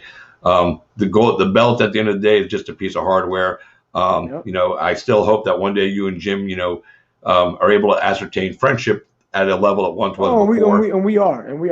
I know you guys. He told me that you're good, but I still think that fight just that little piece of there, and I just hope it all goes back. Not from my end. As a matter of fact, I reached out to Jim Manners, man. Jim Manners after the fight. We've seen each other. I reached out to him, and I offered him to be a part of my team. You know what I mean? That'd be awesome. So that'd be awesome. You never know what happens in the future, Yeah. He could be part of your team one day, but then you might have to fight him again. That's gonna suck. Well, the agreement that I had with Jim, because he was talking about the 145-pound division. I'm not too crazy about dropping to 145, man. No. There's only 2 reasons. I'll give it 3 reasons that I'll drop to 145. For one, if Artem Lobov comes in, I'll fight Artem Lobov at 145. Right. All right. Because I know it's a good money fight. Right. Yep. For 2, if the slutty, annoying ass little Nat, which is already a champion at 135 and talking about fighting the heavyweight champion Joey Beltran and talking about coming to take the 155-pound belt, all that crap talk, all that ridiculous talk that he talks. Yeah, in the way that he's been behaving, I was supporting him. I love to beat the living crap out of that dude. So for him, I'll drop to 145 to take the belt. Okay. And third, if the money's right, man. If the money is right, I'll make the drop. But I'm at 40 years old, drop to 145. It's not that easy. Now I don't walk around that heavy. I was a champion at 145 in CFA and CFA and XFC. And I can make the drop because I'm very disciplined and I have the knowledge. But it has to be something to motivate me to get down there. I'm more aiming to defend my title at 155 and to capture the 165-pound title the moment it opens up. That's what I mean. Wow, he's going for all the gold. I like it. It's funny that you brought up that because, like he won the belt and now he's disappeared. He's not, and Reggie Barnett is waiting for a fight. And Reggie Barnett, I was just answering, replying to his dumbass comments, right, on IG because it's like that's why I call him I'm gonna end with him right here because this is what he loves. He loves the attention, right? It's like as soon as his fight was over and nobody mentioned anything about him anymore, and I just put this video it was a video of me being original. I was a little frustrated with not getting a fight, and it kind of blew up, and everybody started sharing it and commenting. Yep. And here comes this. Like I call like a slutty little whore looking for attention and talking all this crap and all this delusional stuff. Like you sound stupid. He's trying to talk like he's so smart with his fighting IQ and I don't know what. And you just sound ridiculously dumb talking about you're gonna fight heavyweight champion. Come on, man. So I'm gonna just end it right there with him. But I definitely dropped to 145 to whoop his ass because all that talk that he's gonna come to 155 to take my belt. Come on, man. All right, so now I'm going to ask you. I'm going to ask you about him, but not pertaining to you. I just want your answer as a champion, as a fighter, regardless of your personal feelings about the guy. So he's the 135 champion. He won it. He's disappeared since. He has a legitimate number 1 contender waiting right now in Reggie Barnett. How long should he be allowed to avoid that fight, in your opinion? That's it. That's it. This card is already made. Okay. I'm not the boss here, but if I know. He's not going to fight on this one. If I was a Dave Feldman, right, and in my next card, I want to put up that because it's fresh, man. He just won the belt the other day. You have a number 1 contender. There's history between both of them. Like why allow a champion to duck the number 1 contender? Like what kind of champion ducks the number 1 contender, right? and talks about taking the 55 pound, the 45 pound, and fighting a heavyweight. Like like he shouldn't be allowed. Like if I was that Feldman in my next show, I offer him the #1 contender. He doesn't take the fight, take the belt from him. Done. And hey, and if it was me in those shoes, take the belt from me too. And there you go. And you know what? You know what's funny? Because I know you mean that. If you were avoiding the #1 contender and you were offered him once, take the belt. If they offer, and you know what? If they offered it to you once, and you wanted to take a little longer break before your next fight, I'll give you one as a champion. I'll give you a little time. But when I come at you again, 2 events later and say, okay, now it's time, and then you say no, yeah, I agree with you. You got to take the belt because the belt needs to be actively defended. Yeah, I wasn't crazy about fighting Good John. I know you weren't. I wasn't. But if my boss, Dave Feldman, says, hey, Good John's next in line, this is the one you're going to fight next, then that's who I'm going to fight next. And here we are right now. Cut me my check and let me go to work, boss. That's it. Yes, sir. And that's the way it should be. And when you're a champion, you have a responsibility to defend the belt. Yep. And if you're not going to fight the #1 guy, then give the belt back. And come back when you're ready to fight the #1 guys. That went out there and beat Johnny Bedford the way he said he was going to. He outworked him. He did it. And it was great fight, a great performance by that. I won't take that away. The guy can fight, but now that we saw that you can fight, you got the belt, you can't walk away and be more worried about your restaurant and not defending your belt. I know you have your family business. I get that, but you made time to fight and get the belt. Now it's time to make time and defend the belt. You have to, and it's not. And it's important for your own legacy to defend. There's not too many guys I know in professional fighting that can get away with not defending a belt other than Conor McGregor. So there can be only one. He's never defended a title, not when he was overseas. No, it's true. He was a lightweight and featherweight champion at Cage Warriors. He avoided a fight with Jim Allers, backed out of that one. And then he won 2 belts in the UFC and never defended, never even attempted to defend him. So he's the one, and he's, Conor McGregor's a superstar. He's changed the way the game is played tremendously. So he's the one guy that can get away with it, but nobody else can. Yeah, he's a millionaire, but and to the fans, he's a champion, or he was a champion, right? But to the fighters, you're not a champion until you defend your title, man. So to me, 100%. He was never a champion. Well, he was a belt holder. Exactly what he was. And I agree with you, dude. People say, some people want to put him in the conversation of the greatest. Listen, I'll give the man credit for winning 2 belts in 2 of the toughest divisions in the UFC. Featherweight and lightweight has always been the premier spot in the UFC. Agreed. He went out there. He did all that stuff. He became a brand. He helped raise fighter pay, while in the UFC. Granted, it's still not where it needs to be, but fighters coming in entry level are making a lot more money now since Conor, and that's because of Conor. You can't, so he's done some amazing things. But he's not doing. I mean, and he fought Floyd Mayweather. Who the fuck does that? In his first boxing match ever. He's done a brilliant job at that. Well, I could call him the greatest mixed martial arts star ever. I can't put him on a list with the greatest mixed martial arts fighters because there's too many guys that accomplished so much more as champions. But if I made a top 20 of that many, the greatest ever, based on the fact that he did win 2 belts, I think I could be comfortable putting him at 20, maybe 21. But nowhere in the top 10 for me. I mean, he's not even close. Yeah, you should. That's just disrespectful to guys like Jones and Anderson Silva and even Fedor, who I wasn't even a big fan of Fedor, but he still did some amazing shit. So those guys get the accolades before Conor, and that is nowhere near any of those guys. So defend your belt, dude. Just defend it. That's all. Just defend the belt. Yeah, stop all that talking and just defend your belt, man. And the more you defend the belt, the more juice you have to kind of do what you want. Go out there and defend it 5 or 6 times, and then you can kind of play that game a little bit with people because you've earned it. I mean, I don't think that would ever happen with you. You'll defend it today, and then you'll defend it again next month, and the following month, and the following month. Oh, yes. If they book you 12 times and you're healthy, They book me and I'm you'll fighting, fight. man. You book me, I'm You'll fight fighting. 12 times. It'd be crazy. Yep.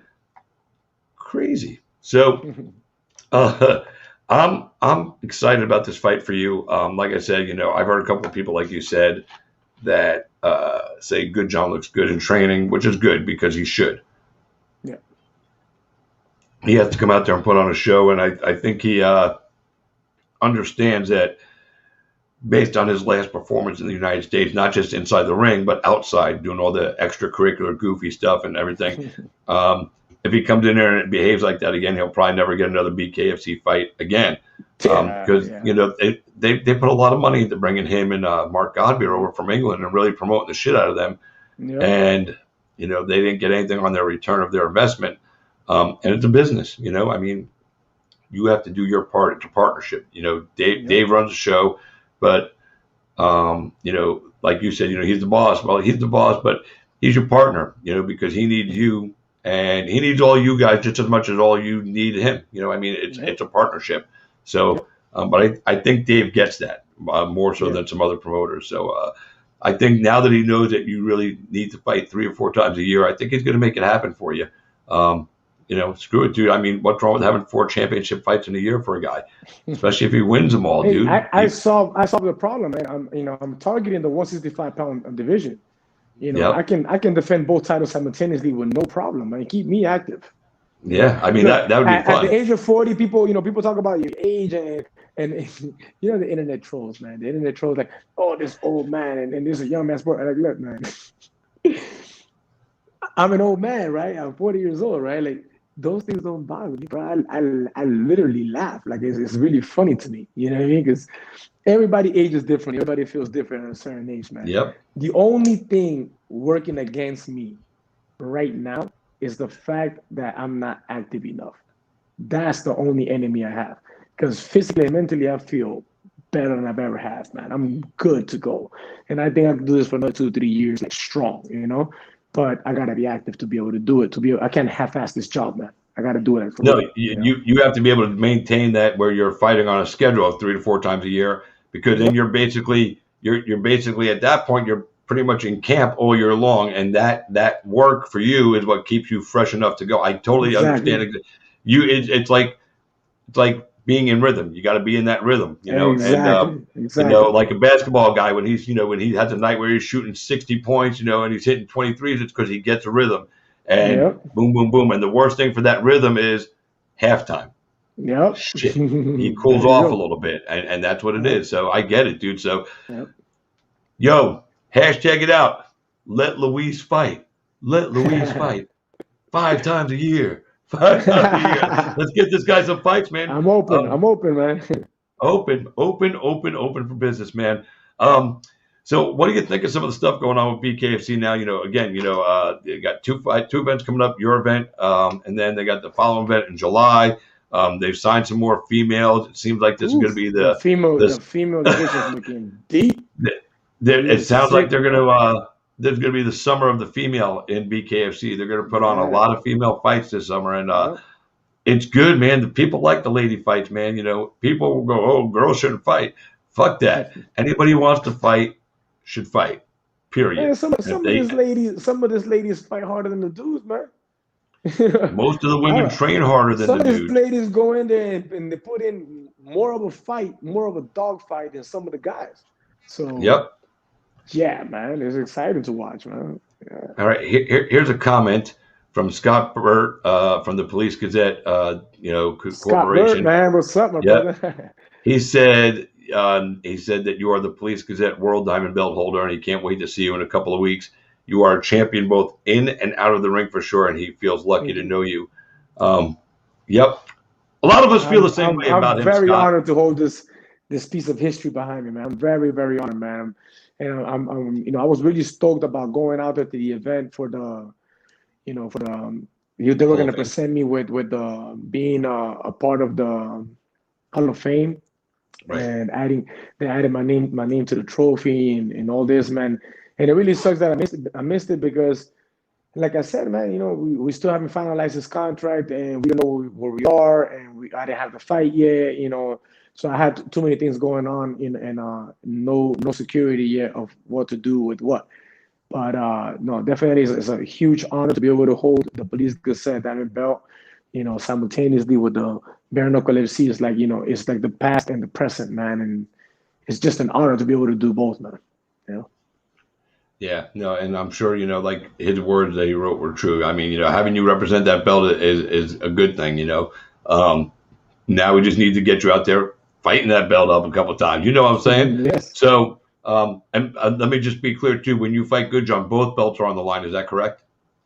I'm not sure. I mean, that's what I've been saying because that's what I don't know. I mean, how does it work? I know when I fought for the belt, I fought for this belt when the tournament came in, right? So I haven't asked. I don't know. I know when I fought in the tournament, it was the BKFC belt, and then when I went to defend it, Scott Bird came and presented me with the inaugural. I mean, with the 155 inaugural Diamond Police Gazette belt.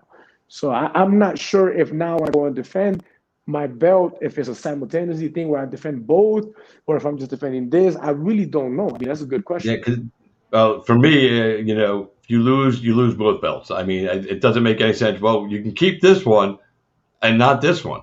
No, it doesn't make any sense, man. But does the other person, is he worthy of this belt? Because this didn't come to me in the first fight.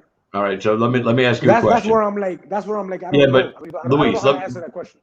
I'm going to ask you this question because I'm pretty sure I know the answer. If you go out there and fight, right, and let's say you lose to Good John, belt on the line.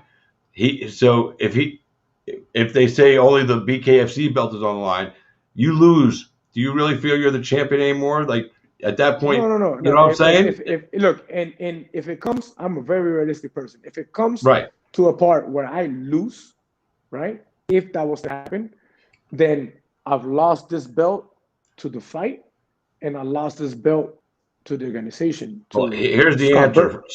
Scott Birch just said that belt will be on the line. So, okay. So then there we go. The now we know. He also said he's going to hold a special event for just you and Uli later time. So that's good stuff. So right. I guess both belts will be on the line because BKFC obviously is going to put that belt on the line. And listen, think about it, dude. If you were just watching from the outside and you saw a guy lose a title fight, but they say he's still this champion even though he just lost. No, that's not. The optics are bad. Like that. I know that's not what you were saying. Yeah, what I was thinking was like if I'm from the outside, right? If I'm from the outside, right. and Palomino is fighting Good John, and Good John beats Palomino, and there's two belts, right? But Palomino fought for one belt, and then he fought as a defending title and got the other belt, right? So I would say that belt's still up for grabs, but it doesn't necessarily mean that Good John earned it. He earned that one. That's what I thought. Well, but Palomino doesn't hold it either. Right. But here's the thing: you hold both of those belts now. When you won, you won one belt, right? Mm-hmm. And then you had another fight, and now you won both belts. Yep. Which means you are the champion. Both belts, it's a unified thing. So now whoever you fight, if they beat you, they earned it. That's the way it works in boxing, right? In boxing, that's the way it's supposed to be. Well, yeah. Sometimes in boxing it doesn't work out like that. I look at it this way. That's what I thought too. If I'm the champion, okay, and I have 3 different belts, and you beat me, guess what? I'm giving you all my belts because you beat me. You earned all those belts straight up. I'm the champ. I got all the gold. You beat me. You get all the gold. You shouldn't be able to hold on to it. It's just not going to happen tonight. Hey, listen, I'm not saying that's going to happen, but for the conversation, it was just easier to use your names because you guys are fighting for belts. And it became, and like I said, I agree. I agree with you. He said he wanted to apologize to you for not clarifying earlier. He's been so busy with the Hall of Fame festivities that he hasn't had a chance to call you. No problem, man. No worries, Scott. The message got out. We get the message out somehow. Scott, I am your vehicle today. I represent your information. That's what I'm here for. There we go. But so now we know. So both belts will be on the line, and winner take all, and that's the way it should be, man. Yeah, I agree. And I like I said, I know your character as a man, as a fighter. Even if they said it wasn't on the line, I still think if you lose, I you wouldn't would want to walk keep it. over. Yeah, You I would wouldn't hand them want to both keep belts. it. You say, Yeah. I wouldn't want "Why to the keep fuck? it. Hey, you're the champ. Congratulations." You'd raise his hand up, and then you'd walk away, and then you'd be like, "All right, I'm fighting this guy again next month. I'm getting my babies back." Yeah, definitely. Because you wouldn't be satisfied. You'd have to go, "All right, I got to No, get I that wouldn't. shit back." Yeah, you And already then know me, man. I already know, bro. Fucking it's important to you to really establish your legacy. Like you said, you're 40. You're not 30. So you are fighting you're fighting the clock as well as fighting your opponent. Yes, sir.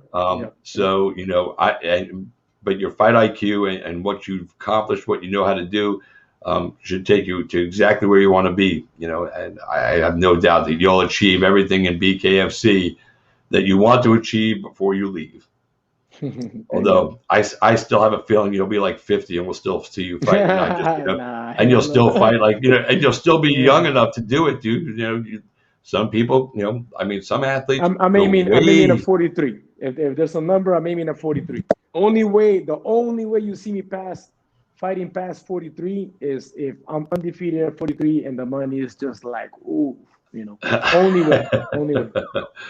Yeah, well, I'm not going to hold you to that statement because I know you a long time, and I know as long as you feel like you're healthy enough to compete, and the money comes in right, especially after the age of 43, you're going to do it. You might not want you might not fight 3 times a year, but if you get 2 offers during a year, we'll talk when we get there, man. We'll talk when we get there. No, I already know, dude. I'm already booking your opponents, dude. I've already got a list, man.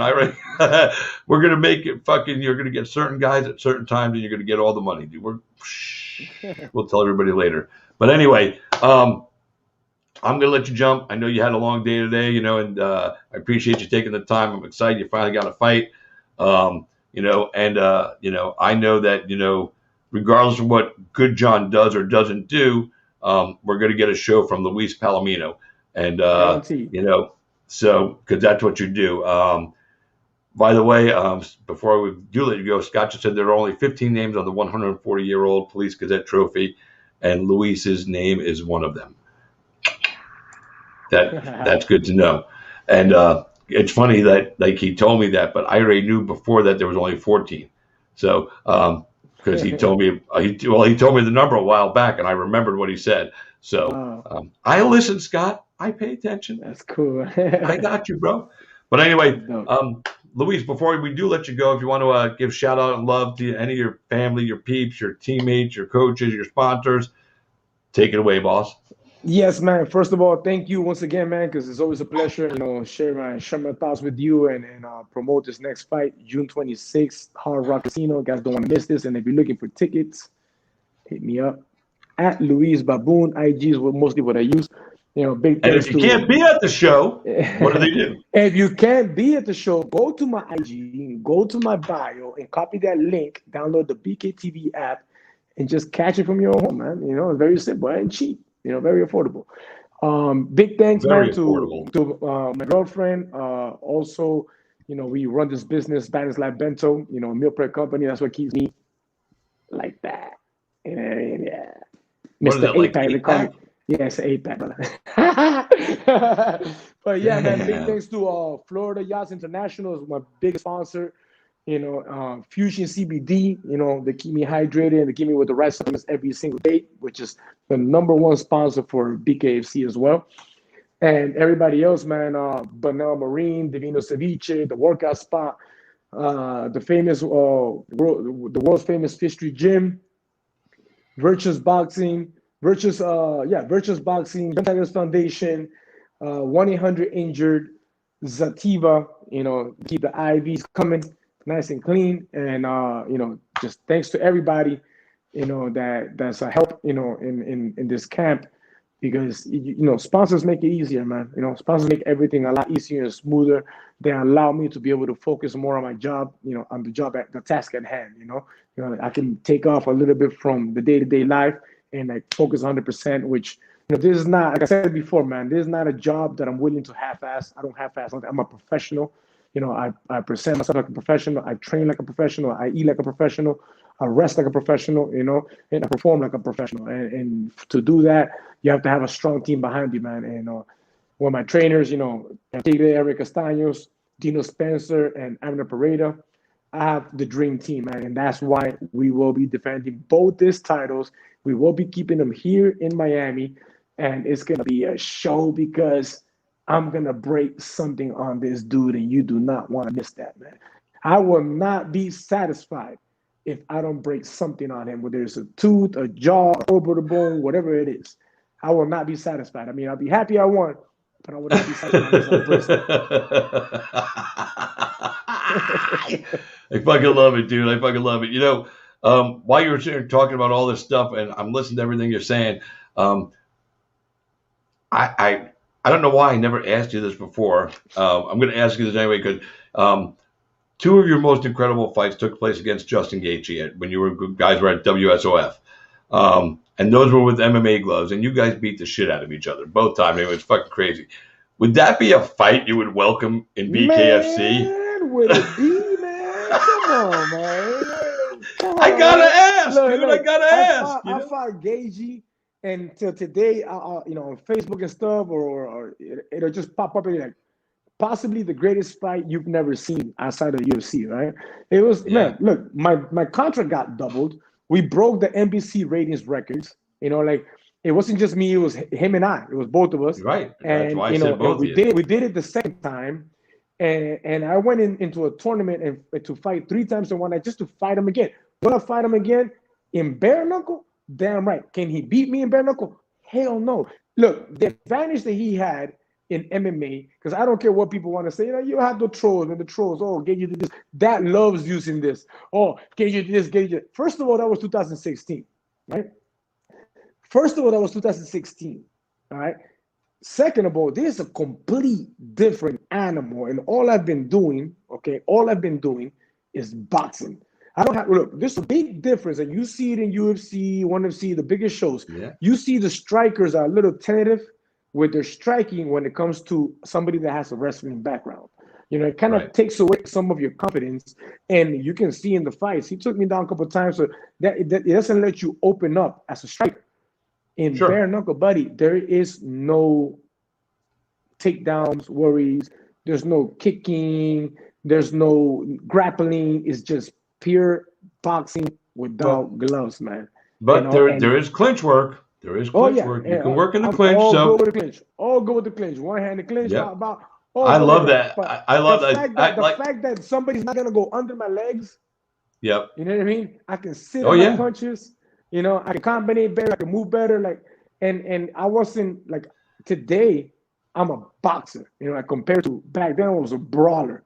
So I'm like the hybrid of both. That's what I call myself. I'm a hybrid of that street, old school, street brawler with the sweet science of boxing. And I put it together, man, with my trainers. And I will not be beaten. I'm going to prove it fight after fight. Gaethje, more than welcome. George Masvidal has a loss against me, and I've never said no to the rematch. Bring him to my square circle. I love that fight too.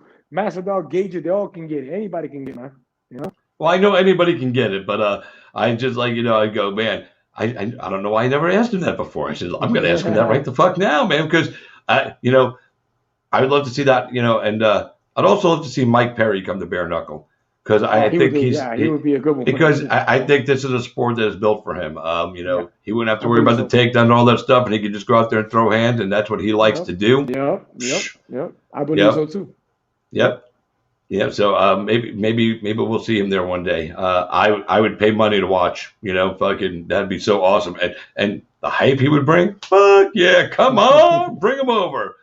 Platinum power at fucking bare knuckle. Oh, that's scary. I'd like to see him and Justin Gaethje fight in the UFC too. I think that'd be a fun fight. Yeah, because Gaethje could do 170 easy, man. Gaethje's pretty. Yeah, he comes down.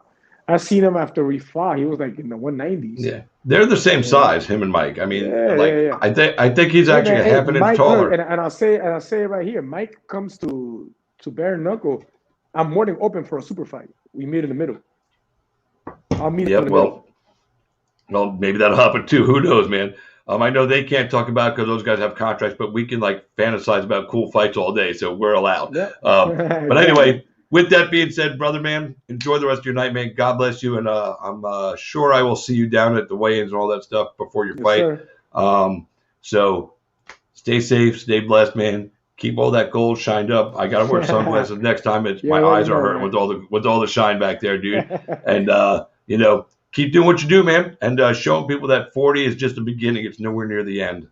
You're only as old as how you feel, man. Thank you. Amen. Well, I feel 137, but I look like I'm 70, so I'm good. All right, man. Be well, Luis. We'll talk to you again soon, bro. Man. Have a good Peace. night. You too, man. Bye. All right, boys and girls, that was Luis Palomino. For you guys that were able to power through the show with us tonight after 2 blackouts shut us down, yet we were still able to continue. Thanks for sticking around. Sorry about that, but when the weather's the weather, it's nothing I can do, man, and sometimes it just knocks the power out. Thanks to Scott Burr for coming on and clarifying some stuff, so we do know that's going to be both belts on the line for Palomino and Good John. Thanks to Brett Martin, man. First time chatting with him, and highly impressed with the way he fights. Go look him up. His resume, does tell you the story, man. This guy is not out there, fighting tomato cans. He's fought some legit guys that, got the call ahead of him, and but he's doing it his way, and I respect the hell out of him. Of course, Kurt Holobaugh, man. What can I say, bro? Love you, dude. Fucking awesome people. So glad you got to have your son and your family there with you. Whew. What a day. Started out with Nico Price this afternoon. Finished it off this way, man. So shout out to the XFC Bare Knuckle Fighting Championship in the UFC for all that you guys provide us as fans of combat sports. Thanks for being there for us. We appreciate it. Thank you to you guys for being part of my life today and for allowing me to be part of yours for just a little while. Right here in my heart. Always will be. But that's it, kids. We are out of here. So until next time, I am Christopher James. Y'all been Cage Side. We'll see you soon. Good night.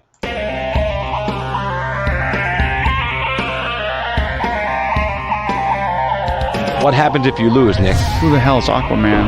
I get Fruity Pebbles, Cocoa Pebbles, I get sausage biscuits. Maybe you guys will see a little footage of that later on because we got some good stuff. Pull up the deuces. There you go, baby.